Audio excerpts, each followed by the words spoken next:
Buenas tardes, pueblo en Oveule, reportando de San Félix, cruce de San Félix. Se habló, hora tope 5 de la tarde, creo que ya van a ser las 5 de la tarde. El equipo de la comarca en Oveule, ahí están los carros esperando, pero la decisión única lo van a tomar aquí.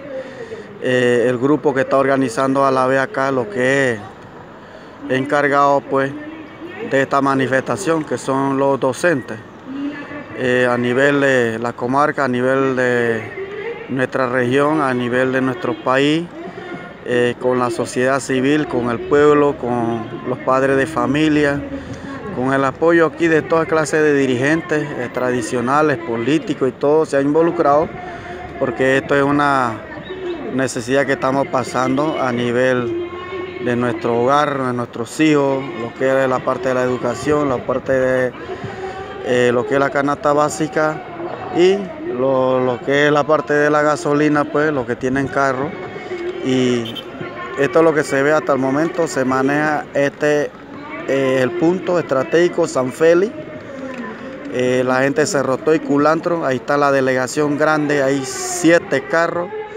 La delegación de Atochaví también acá hace presencia.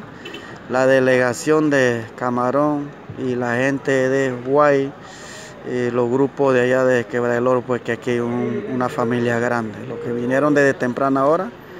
Aquí tenemos también este punto de vista, lo que es la parte de la Policía Nacional, esperando la decisión a las 5 de la tarde. Estas son la parte de la seguridad para darle cobertura a esta manifestación pacífica que se hace hasta el momento, y los transportes, porque se habló hora tope 5 de la tarde y están los carros, los vehículos, todo lo que se encuentra en el tranque, los buses de ruta Panamá-David y la calle está así, esperando la última información que den hoy a las 5 de la tarde. En eso estamos. ¿Qué va a decir el pueblo? ¿Qué va a decir el gobierno? ¿Qué va a decir lo que tienen que ver con la mesa de negociación? Así se vive cruce de San Félix hasta el momento.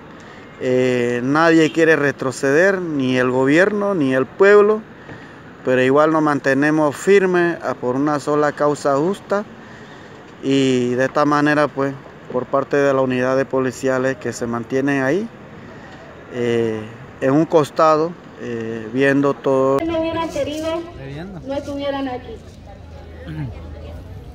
Un pueblo unido jamás será vencido. La pelea es Peleando. Padre, familia, estamos por una sola causa: el congelamiento del precio del combustible. Ojo de Agua, Vigui, en realidad no estaban muy preparados. Entonces ellos se retiraron para prepararse y unirse a Tolé.